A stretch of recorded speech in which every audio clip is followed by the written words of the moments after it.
ولكن رسول الله وخاتم الذين آمنوا اذكروا الله ذكرا كثيرا تحيتهم يوم يلقونه سلام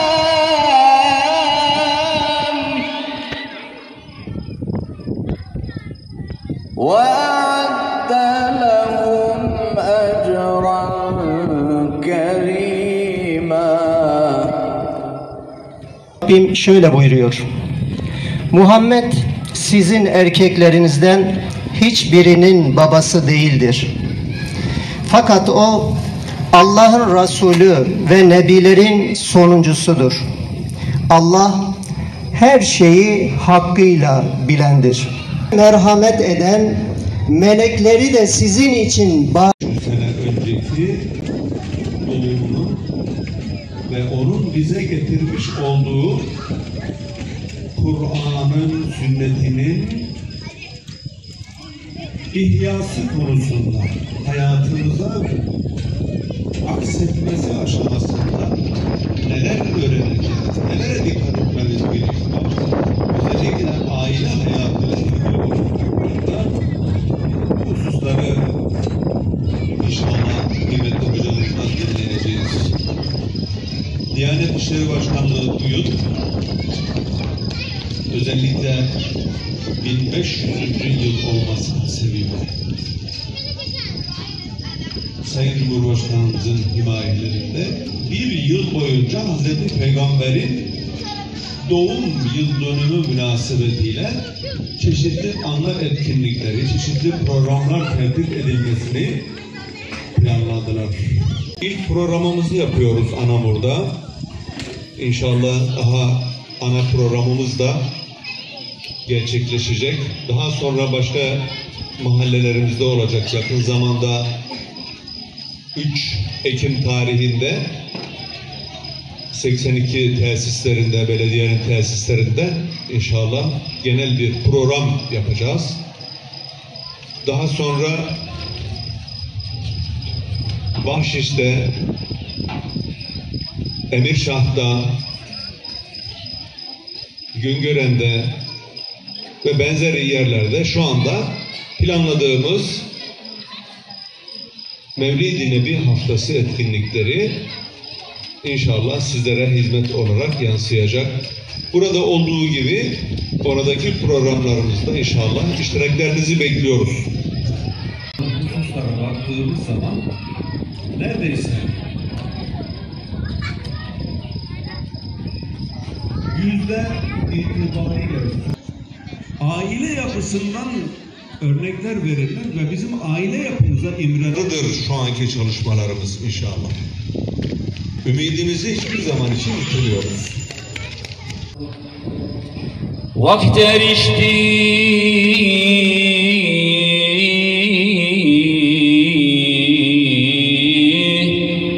هفتم أيام لا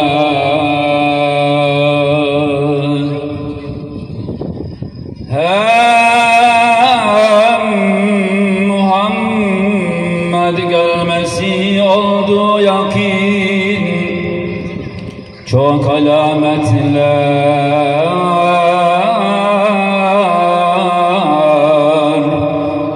belirdi gelmeden.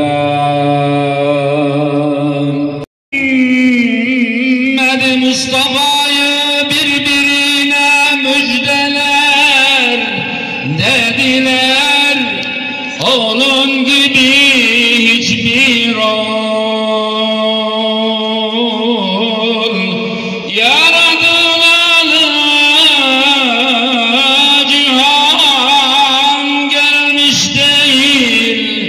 Bu senin oğlun gibi kadri cemil.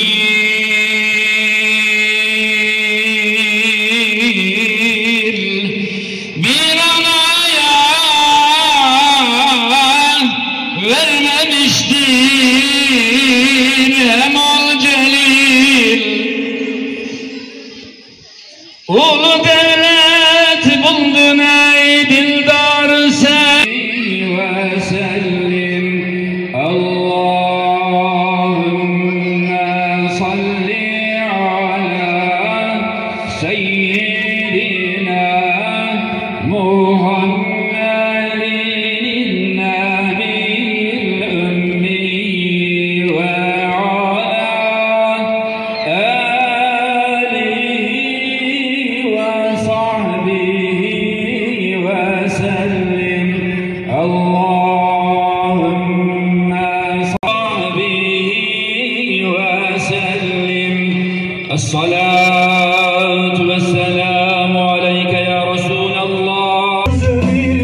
kısaca Peygamber Efendimizin bir hayatını hatırlayalım.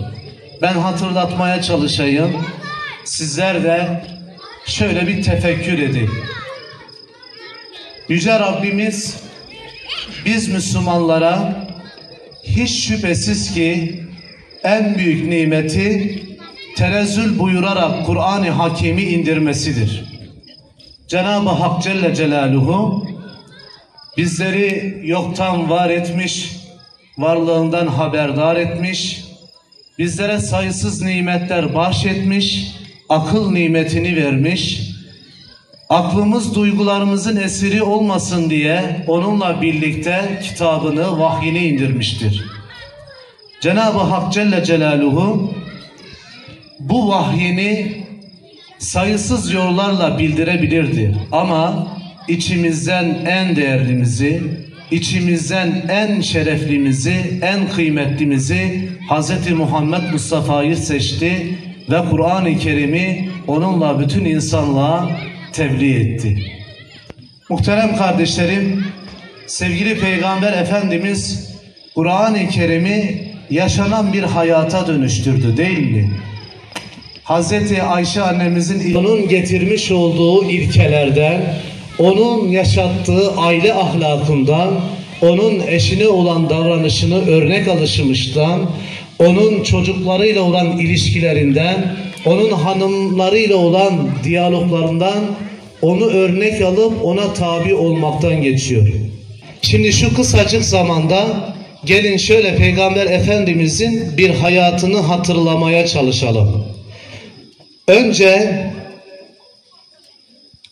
onun kutlu doğumunu, onun dünyaya gelişini, babasız dünyaya gelişini, onun çocukluğunu, çocuklarla olan ilişkisini, çocuk ağlaması duyduğu zaman namazını nasıl uzattığını, çocuk sırtındayken secdeye gittiği zaman secdesini nasıl uzattığını, çocuklarla olan diyaloğunu, çocuklarla olan ilişkisini, çocuklarla büyükler gibi nasıl bir ilişki kurup onları nasıl anlamamız gerektiğini şöyle bir hatırlayalım. Muhterem kardeşlerim, Anamur'umuzun merkezinde 82 sosyal tesislerinde akşam namazına mütakip, yani önümüzdeki cumayı cumartesiye bağlayan gece inşallah Anamur'umuzda büyük bir Mevlid-i Nebi programı yapacağız. Hepinizi bekliyoruz inşallah. Ekim ayının 9'unda Karalar Bahşiş köyümüzde ikindi namazına mütakip. Ekim ayının 10'unda Emirşah mahallemizde akşam namazına mütakip. İnşallah vakti olan bütün kardeşlerimizi bu programlarda bekliyoruz, görmek istiyoruz. Allah hepinizden razı olsun.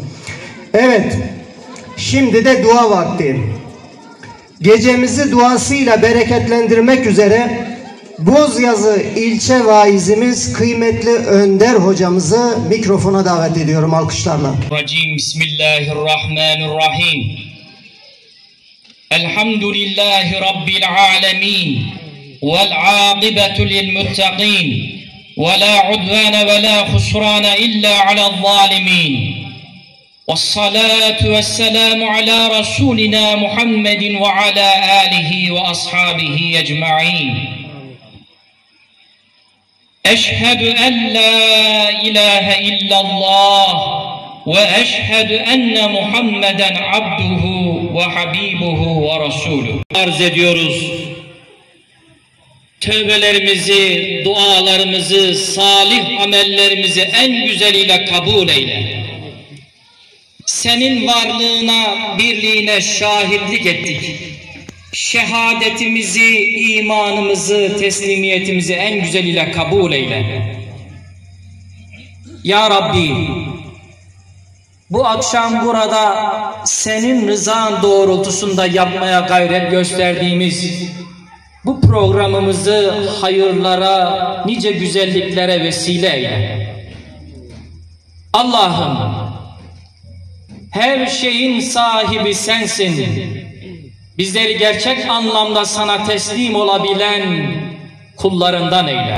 Ahirete doğru yürüme yolunda bizlere yardım eyle. Yar eyle. Her daim mazlumlara umut olmaya daim eyle. Dünyanın dört bir köşesindeki, başta Gazze'deki kardeşlerimiz olmak üzere tüm kardeşlerimize yardım eyle. Ya Rabbi, türlü tehlikesine karşı muhafaza eyle. Kardeşlerimizden en kısa sürede hayırlı haberler alabilmeyi nasip eyle. Hazreti Muhammed Mustafa sallallahu aleyhi ve sellemin o güzel temiz ruhuna hediye eledik, sen kabul eyle. Hediye eledik, sen vasıl eyle. Şu an bu güzel gecede aramızda bulunup bu güzelliklere şahitlik eden bu güzel kardeşlerimizin, hocalarımızın, kardeşlerimizin bu çaba ve gayretlerini en güzeliyle kabul eyle. Tekraren böylesi güzel bir ortamda, salih bir amelde buluşma temennisiyle duaların Fatiha.